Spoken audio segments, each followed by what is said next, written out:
protocol. So this is what I am going to discuss in this one. Recently, yes, it's working.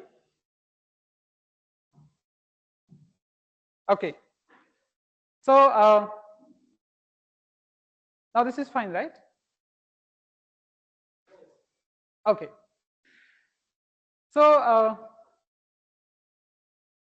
I'm going to discuss mainly two different way of quantum random number generation, how to generate this quantum random number generation, and what are the principle we are going to use in these two, and why we have chosen these two particular different types of quantum random number generation. And I'm going to discuss one of my paper that is recently accepted. It's supposed to be published maybe tomorrow or day after tomorrow, that will come online. That is somewhat related extended version of my work, and that is based on simulation.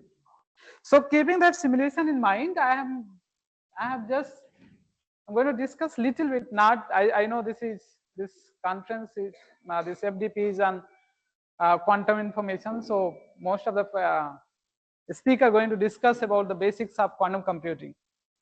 So I'm considering that all of you are well aware of this quantum computing, especially that what is qubit, what is quantum gate, and all. So I will skip all this work. Okay, this is fine.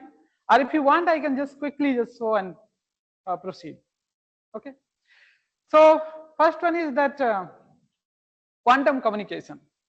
So this is the schematic diagram, what is happening here. So quantum communication and quantum key distribution. So don't be confused, both are same actually. So here what is happening, that quantum communication is happen between two parties. One is transmitter, one is receiver. So this is classically is well known, everybody knows this, how these things are happening. So what makes things here quantum? Why we used to call it quantum communication? So in this one, there's a two-way communication going on through this classical channel and quantum channel. So classical channel, whatever nowadays communication is going on, that is happen. But this quantum channel is that we are preparing our signal in terms of quantum. We can, if I'm talking about this photon, so it's a single photon kind of system. Because I'm going to discuss the BBRT4 protocol. So here I'm talking about this quantum channel. The through classical channel we are sending this encrypted message. Quantum channel, what we are going to send, we are not going to send message, entire message. We are just going to generate a key between transmitter and receiver. We are not going to send entire information through quantum channel. Just we are going to generate a key between transmitter and receiver. In the beginning, neither transmitter knows what is the key, nor receiver knows what is the key. Once key is generated, so first we generate this key, that is called random number. Suppose we have a message, this M, that is in terms of digital form. So we encode this message, okay, and this encoded message will go through classical channel.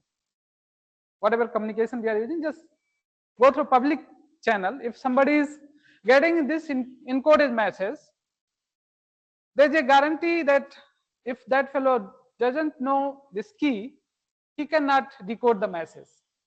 So what we are going to make safe is that is key, not the message here. So once key is safe, key is generated through quantum mechanically between transmitter and receiver, then this entire message is going to be safe.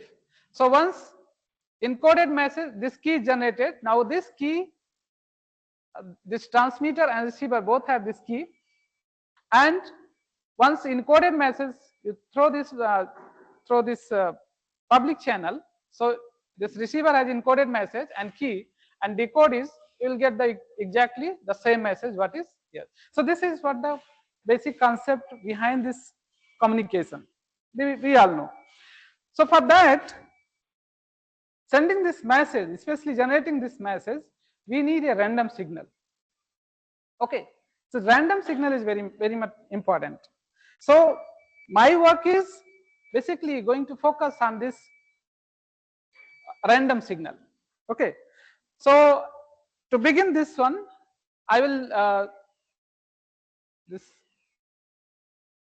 next one is this quantum computing, because I said that my recent work which is accepted. So if you want me, otherwise I can skip this part. If you guys know this, especially this qubit and all, quantum gate, how it's working, are you aware of this? Otherwise, just quickly go through this. Quickly I will go. So already covered, right? Okay, so I'll just skip this one. So this qubit, this quantum gate, and how this quantum gate is working. There's a multiple types of gate is there. That is, and we know that yeah, quantum gate is reversible, right?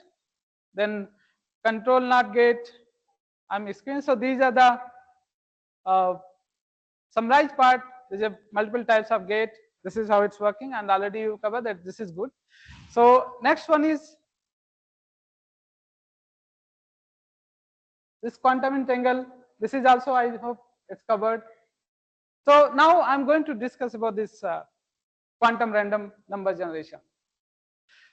So for this first we'll get some idea that what is the market cap of this quantum random number generation. Of course, we know that we are working in academics, so we don't bother about much on this industry part, but we have to consider this one, and because that will give us a boost energy to work towards this area. That why we have to work in the area of quantum random number generation.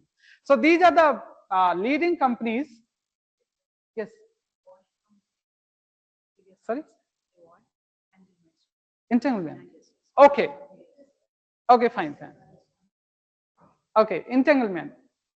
So entanglement is something is that when two parties are, we can take example of twin. So when two brother or two sister, and they are separated from some distance, let's say one is in Vizag, one is in Hyderabad. Okay, and somehow the one fellow who is in Hyderabad, he did something, and something happened, somebody has beaten. Then who is staying in Vizag, that fellow is also got some kind of pain or something. You might have seen in movies. So these kind of phenomena, how these two these two people are connected. Okay, so they are magically connected, right? Magically they are connected. So if you measure, are you disturb this person will also get affected. So this process actually we used to call entanglement. So classically entanglement happened, but quantum mechanically also entanglement is there. So basically quantum entanglement is, it's a kind of magically when two particles are connected apart from distance. The distance doesn't matter. So that is entanglement. How to generate this entanglement? Just simply take a Hadamard gate. This Hadamard is gate basically we are using with help of this matrix, right? So this Hadamard gate is a 1 qubit operation. So we have taken this 0, operated on this Hadamard, and then passed through the C0 gate. Then these two particles, these two, if you can take 0, 0, 0, 1 or something, so they will come finally like this. This is called actually entanglements, and we used to call them Bell state. There's a 4 Bell state is there. So that is maximally entangled. So here we will get this entanglement. This is the way that we are generating entanglement. This theoretical. Experimental, how we are doing this one?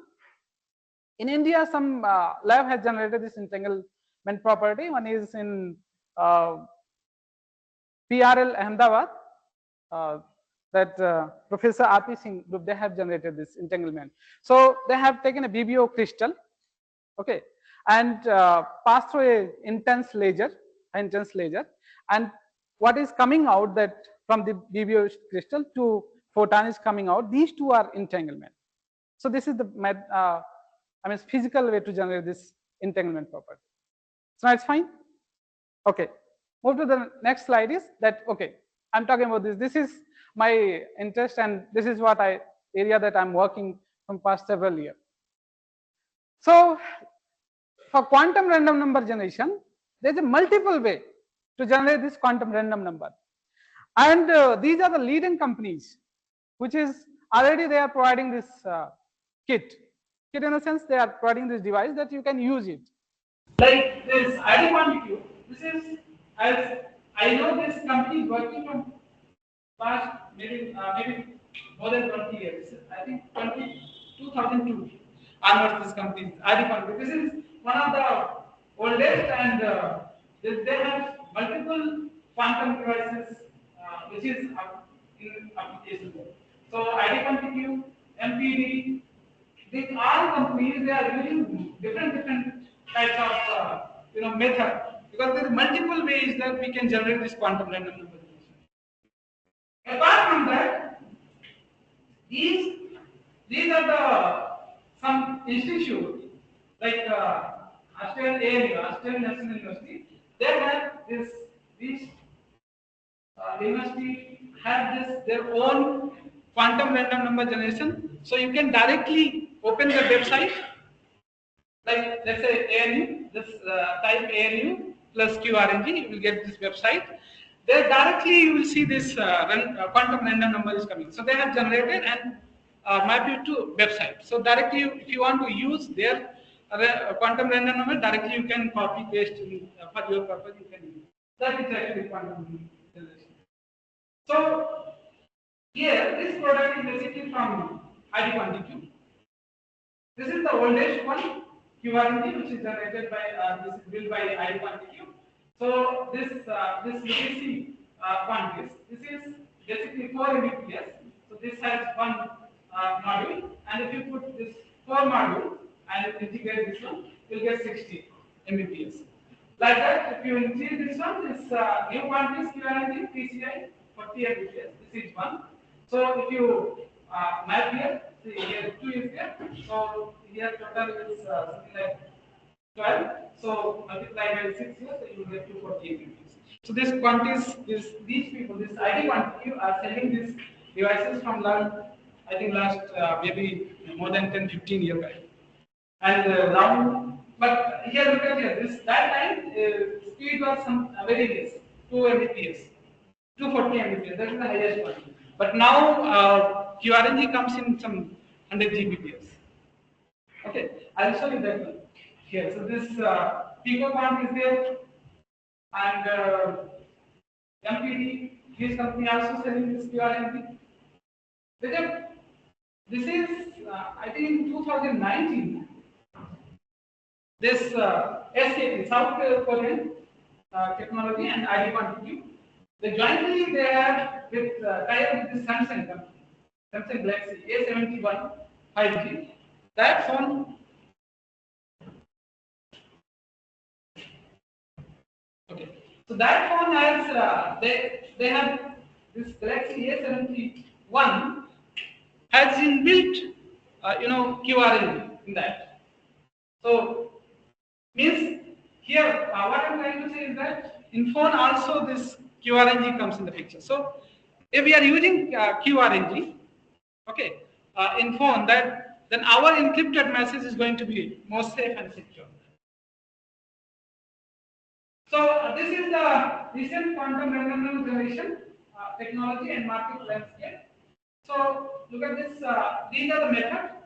I thought there's multiple methods there. I have mentioned. I'm showing here this photon arrival, vacuum fluctuation, laser phase noise, beam splitter, simple photons, QRNG. Multiple methods is there to generate QRNG. And then if you are using this photon arrival, so corresponding this is the typical speed from 100 Mbps to 2 Gbps, like that. You can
Okay, fine. So, okay. So, next outcome is which is unpredictable. Like for example, tossing a coin. So if you toss, you don't know whether it's head is going to come or tail. Okay, so this is kind of, if you toss 100 times, there's a probability that 50 times you'll get head, 50 times you'll get tail. This is the actual random with this probability. Maybe it's 55, 45 like that can be happen. So here there are two different types of random number. One is seed-based random number that we used to call pseudo-random number, and next one is hardware-based random number. So in hardware-based random number is what is happening. There is two different types of random numbers there. That first one is called deterministic. What is here deterministic means? Random number comes from some hardware, but after some certain time, some certain interval, it used to repeat their own path. Okay, so that we used to call deterministic. But this next one is that non-deterministic. That comes from elementary quantum, of this process, which is impossible to predict what is next outcome, because that comes from the measurement of quantum process. So what is happening if you have any quantum system? If you take any system in classical, if you measure it, every time you will get exact answer. Classical. Like for example, 2 plus 3. I'm measuring with this classical system, I'm getting 5. But if I'm using quantum computer, it's not necessary that I'll get every time 5. Maybe I'll get 4.999 or 5.0111 like that. Every time you get different outcome. So this is what happens behind this quantum. So this is in totally this is probabilistic in nature, and I have shown in previous slide that multiple method is there, but I focus on these two different methods. So this optical path generator, time arrival generator, photon counting generator, attenuated pulse generator, this generator based on vacuum quadrature and generator based on phase shift. So I am going to discuss these two methods, vacuum based QRNG and phase fluctuation based quadrature. For that you can see this is my paper, which is published on web. So you will get idea about this generator based on vacuum and phase fluctuation. And of course this classical, this one paper is basically on this deterministic basis. So this pseudo-random number, we can write one algorithm and define some seed. Okay, just for example, if I want to write, generate this random number for between 1 to 6. Okay, so we can write here this algorithm, xn plus 1. This is in subscript 1 plus this. This is actually basically algorithm. So based on that, we decide on that number here, like a value, xn value, b, and we change this n value. So every time we get here some outcome which is looks like random. Like if I put 1, 0, n equal to 0, you will get this 4, n equal to 1, you will get 6 like that. So it will give you between number 1 to 6. So this is something like dicing, right? Dice this. You want to play this Ludo. Okay. So if you play this Ludo, how this is working? Every time you in your mobile phone you press it, some random number will come between 1 to 6, but you don't know what is right. Actually, that comes from this source. This is the algorithm behind it. Okay, and if you are enough capable, you can trace this one. If you come to know what is a value, b value, you will say that next outcome is 4 or 6 or 3 or whatever. You can predict it. So this suit-based random number actually is predictable. If you know the logic, you can predict. So this is how this seed-based random number works. Now come to the quantum random number generation. So quantum random number generation, here I have decided into these three major portions. First one is key. We have seen here multiple way of generating random number, right? So which scheme we are, I think call it this method as scheme, which method or the scheme we are using. Then this is called post processing, okay, and after post processing, whatever outcome comes, that is we need to verify it, okay. So for verification we are using some statistical test. So if that statistical test is passed, then means what generated random is means pure random number. Because we are using here, we are going to use here quantum source. I'm going to discuss about this one. And these are processes involved. So I will discuss all of them. So I'm going to discuss this QRNT based on vacuum quadrature. Okay, vacuum based equation. So in this case, first we are preparing this scale and then measurement. After this measurement, whatever we got this raw data, this raw data we are post processing, and after post processing, this whatever outcome is coming, that is true random number generation. Means this is highly unpredictable. This and nobody can predict this what is the next outcome. So in this case, we have done this experiment in our lab. What is happening? We are using here this high intensity laser, okay, and this is vacuum, right? So vacuum means what is vacuum? Vacuum we can call it nothing, no thing, right? But classically is exists. Nothing is there. But quantum mechanically, nothing doesn't exist. Quantum mechanically, it says no. There is some energy is there. When we used to call nothing is there, but quantum says no, something is there. That we used to call ground state energy. So that ground state energy, if we harvest this ground state energy, that is in terms of quantum in nature, and if we measure this quantum in nature process, that outcome will tell you that is probabilistic in nature. Okay. So here in this experiment, we are harvesting this vacuum. Okay. We used to call that ground state energy. We are harvesting. So here we are using an intense laser. So if we have 50-50 beam splitter, 50-50 means half intensity will go this side, transmit, and half intensity will reflect this side. And we don't have that much accurate beam splitter. We can use polarizing beam splitter lambda by 2. So we rotate this lambda by 2, we'll get exactly half of intensity would detect. So once we get this half intensity, means here and these two detectors. So classically outcome is what? It's a 0, right? Classically, we are supposed to get subtract these two detector outcome. They are exactly half of intensity.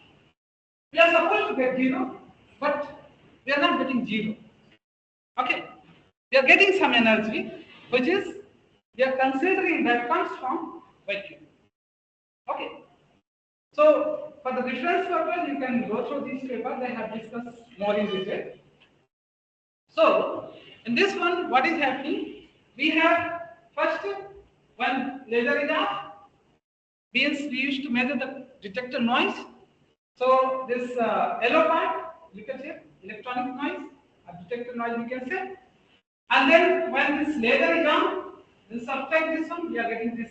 After subtracting these two detectors, we are getting vacuum quadrature, okay, and this blue one is local oscillator quadrature. So you add this detector D1 plus D2 and normalize it, so you will get this local oscillator quadrature. So our interest is about this vacuum quadrature. So we got this vacuum quadrature, especially this red one, and once we got this signal, this is looking random, but we cannot use directly for our commercial purpose. We have to test it whether this is random or not. We have to test this entropy. What is the entropy? Okay, entropy will tell you how much is random. So we have tested this entropy with post processing, and after post processing, uh, then we have done this niche test. That the multiple test is available. So niche is one of the highly accepted in scientific community to say that whether whatever outcome is there, that is random or not. So we have done this niche test. So in this case, what is happening is we got this signal, red one, this orange test is red one, and this we took this red signal, and we check this entropy. So this is theoretical proof of concept. So theoretical proof of concept, this ground state energy we can write in terms of like this, and this Wigner function is there. So that will tell you about this distribution, this Gaussian kind of distribution. So these are theoretical aspects I am just showing. If you are interested more, we can discuss after this talk. So this is how this Wigner function is theoretically showing this Gaussian distribution. So the Gaussian distribution is kind of clear signature of randomness. So in this case, theoretical model is we have looked at this current also. These current, how they are. So at this point, actually, we are getting this vacuum based QRID ID. So I will show you here this post processing. So once we got this random signal, now we are doing this post processing analysis. So first we have converted our signal, whatever signal is there, that is in digital form. So for digital form, we have used here different types of this ADC, analog to digital conversion. So we are using 1-bit ADC, means that signal is divided into two parts. Like if suppose it's varying from 0 to -1 to +1, so we can divide above 0 is 1, below 0 is 0, like that. So this is 1-bit ADC. If using 2-bit ADC, so we are getting in the same signal, we are getting this 4 these kind of information is between like -1 to, let's say, 0.5 is 0 0. After that 1 1, and then from 0 to 0.5 is 1 0, like that. So this is 2-bit ADC, and like that you can use for 3-bit, 4-bit, 5-bit, up to, you can check it up to how long you can extract the information, and that is going to verify your niche test and all. So I am showing you the TV ADC. So first part is that once you got this after ADC, you got the signal in digital form, 0 and 1 form. Then we have tested this entropy. Okay, so entropy is this is called Shannon entropy. Okay, so Shannon entropy is defined like this: H equal to minus sigma and P log P basically. So let's say I'm using this 2-bit ADC. Okay. So in that case, this n is your ADC bit. So 2 power 2 is 4. So total combination is this 4 combinations. If you are using 3-bit ADC, so 2 power 3 it's become 8. So total combination is 8. Means like 0 0 0, 0 1 0 0 1, like that. So you can look at this 8 combinations. So here I'm discussing about this 2-bit ADC. So its total combination is 4. That is 0 0 1 1 0 1 1. Now let's see our signal like this. That is 1 0 0 1, like that. This is our signal. After using this ADC, we are getting big length. I'm just showing here some portion of the signal. So I'm going to test this entropy. What is the entropy for this? So look at this. It's because we have a 4 combination here. So we have to look at this P00 first. So if you look at this P00, so there is no 00. So P00 is 0. Okay. P01. So P0 is 1 2 2. 2. So 2 by 5 because total is here 5 signals. So if you look at it this way, so 2 by 5 and P10 1 2 3. So 3 by 5. P11 is 0.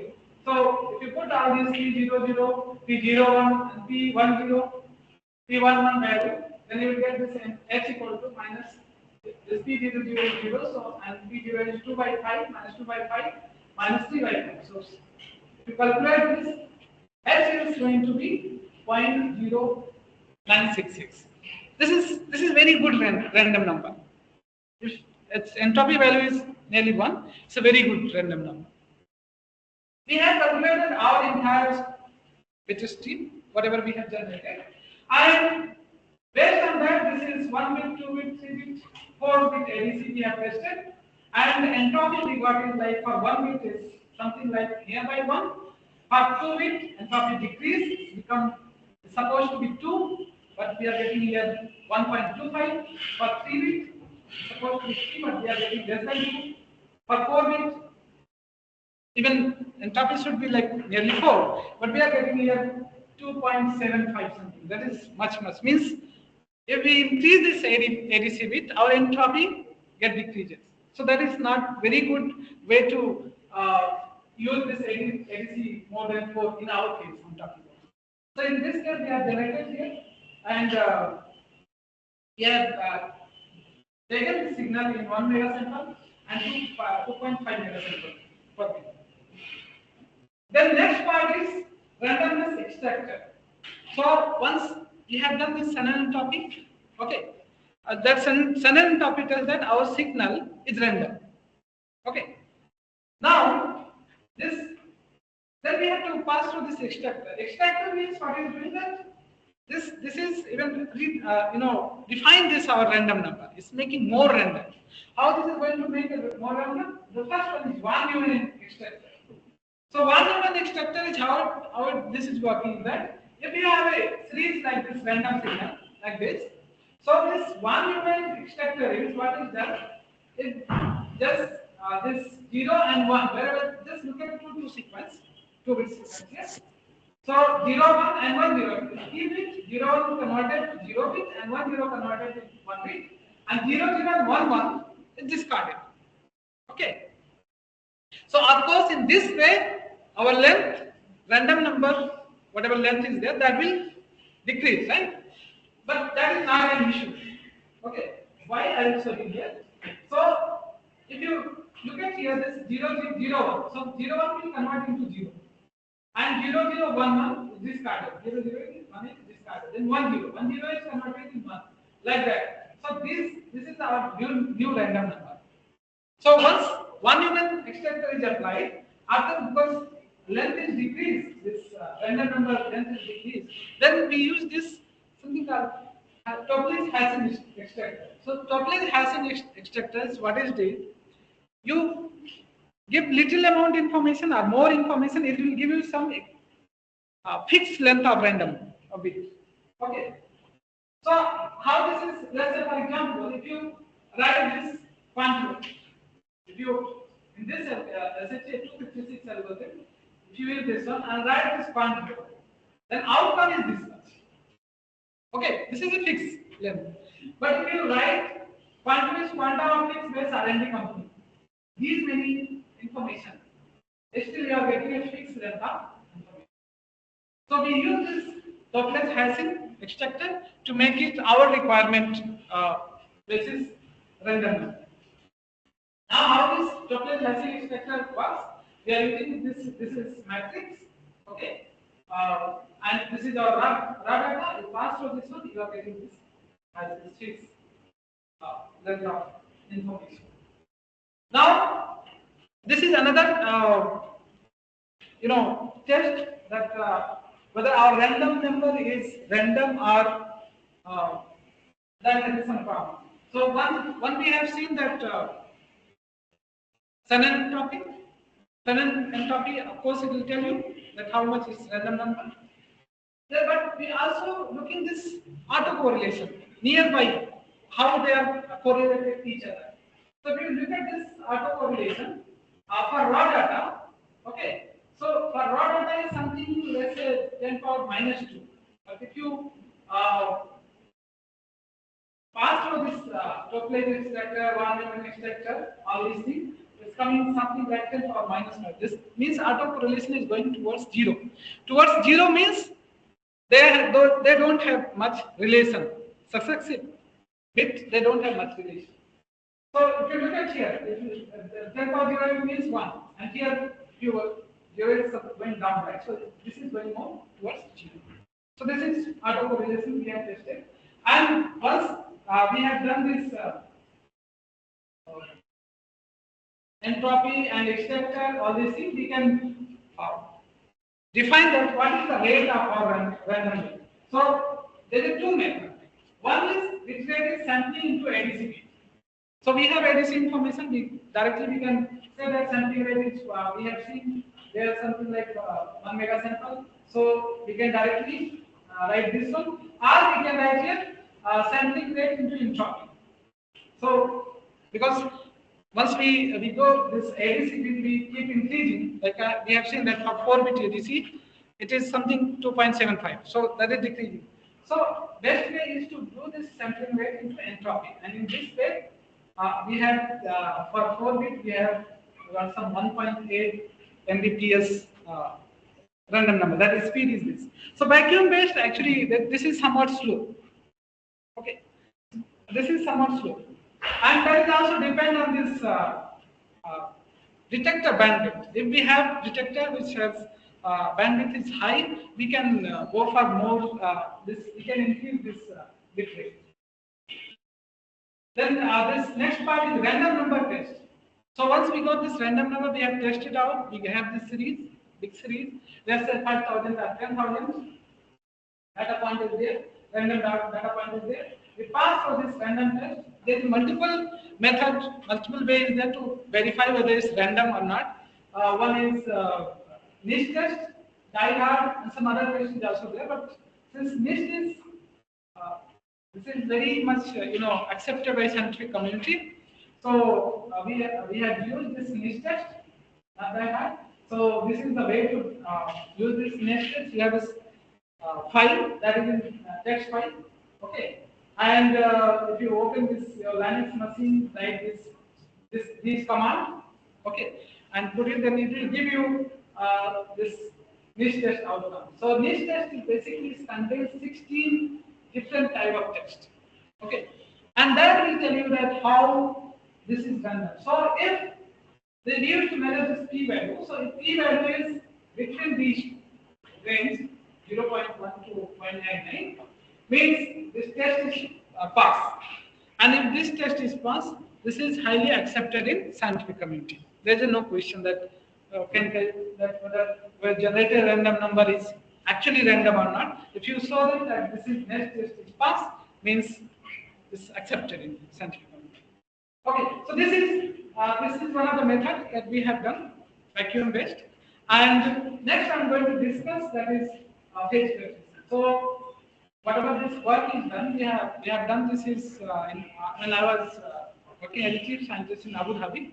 So that time we are about to make it in compact module like USB module. So this is the structure that who is going to fabricate that they have given this structure for this one. But somehow things are not working because then Corona comes in.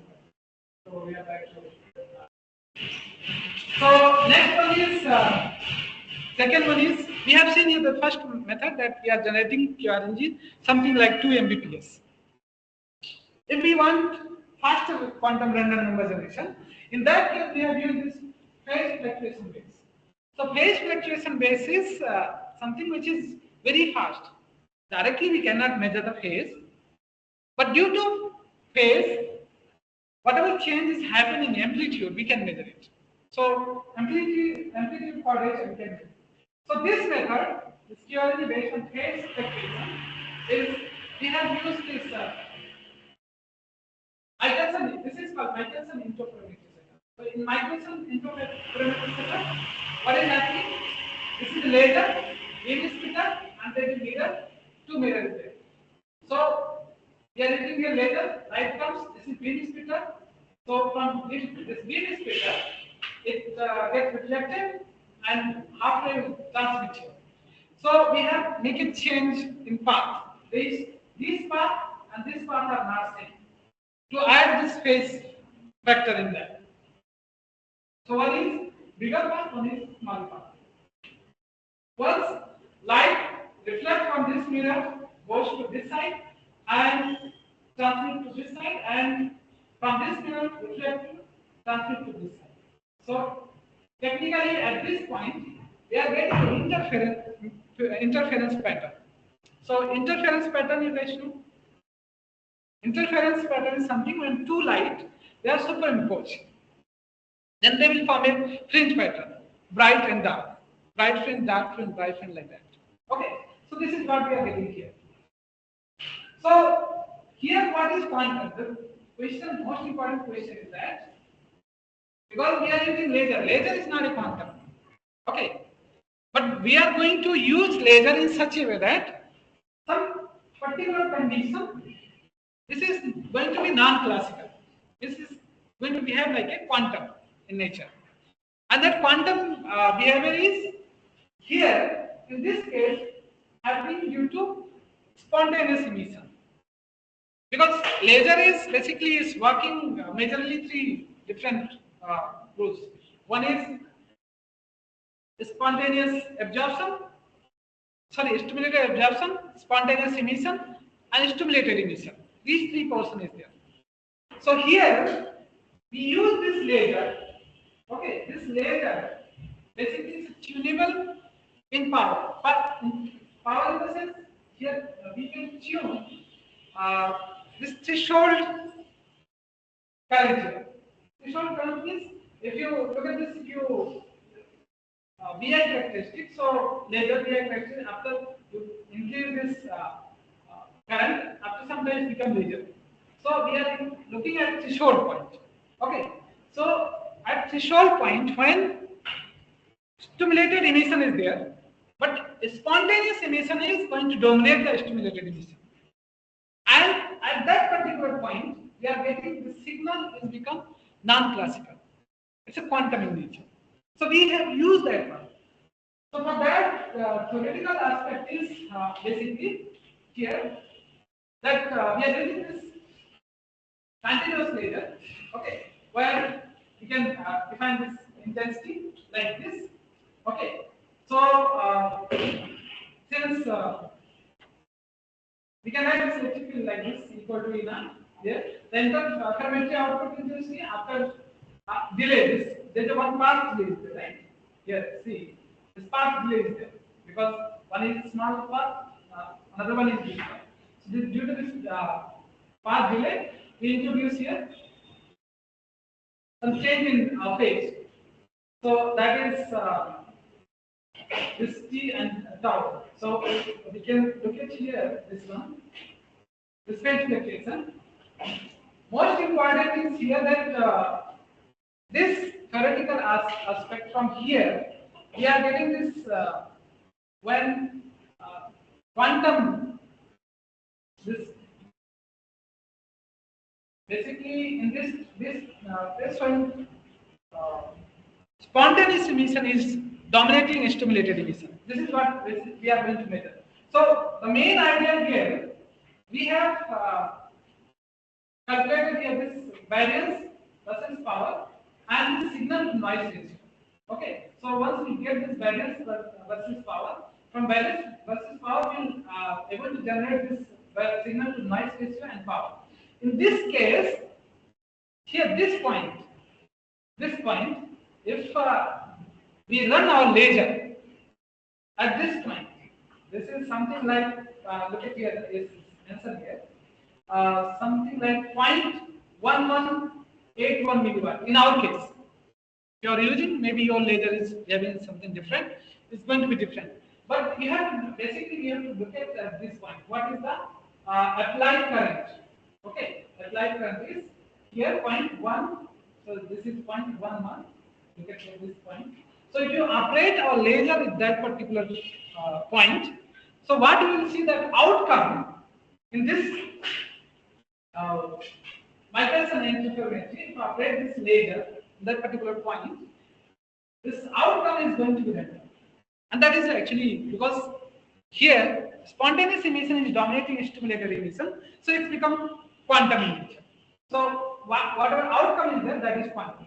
And once we got the signal, we again check out this entropy, the way I have discussed, and then one Newman extractor, then Toplish hashing, and Mistress, etc. So entropy we got it like this.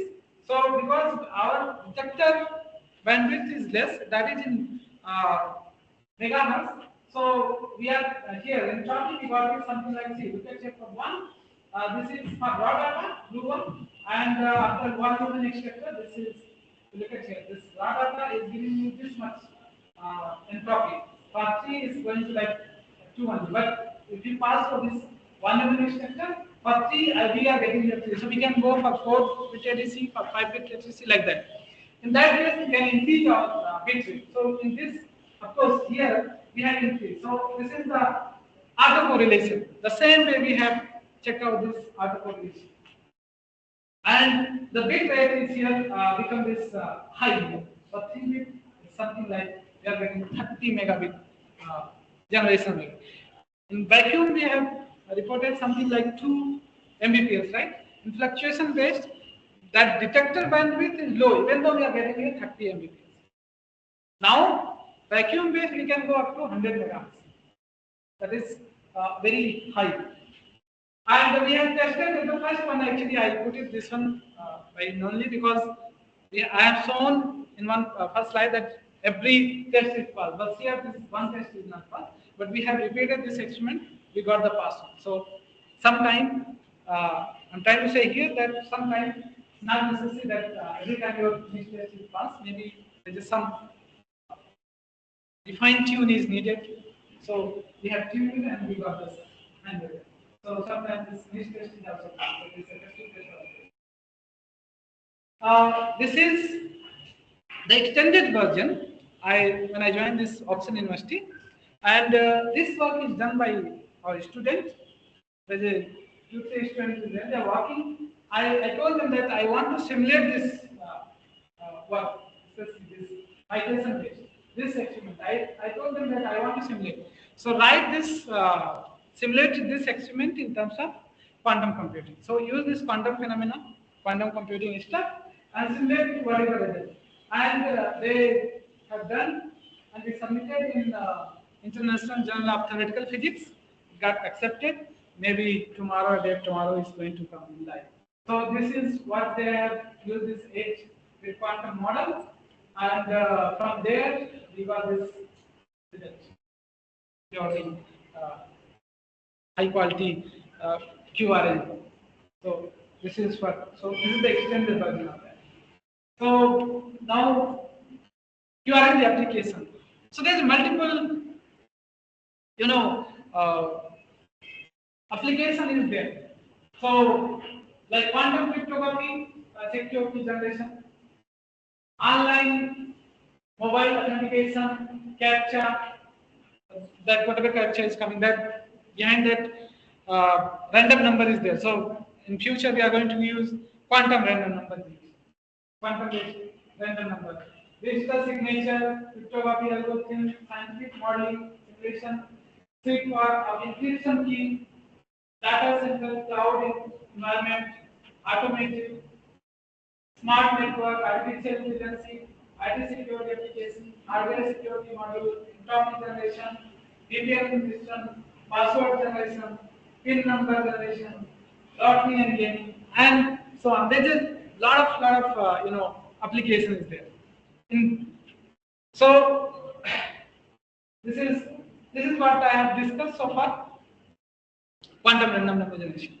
So, is there any question on this one? Then I'll take it. Otherwise, I'll start this quantum key distribution. Fine. Any question?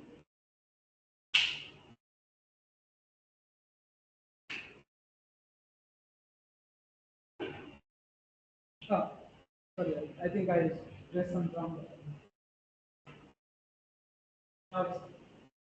Okay. So quantum key distribution. So quantum key distribution is the kind of extended work of QRNA.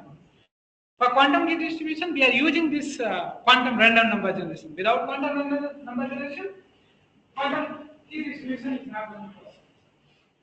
So in this case, what is happening? Since I have worked on two different methods, I am going to discuss here first this BBHT4 protocol, BBHT4 base protocol. I have also worked on BBS QKD when I was in IIT Delhi.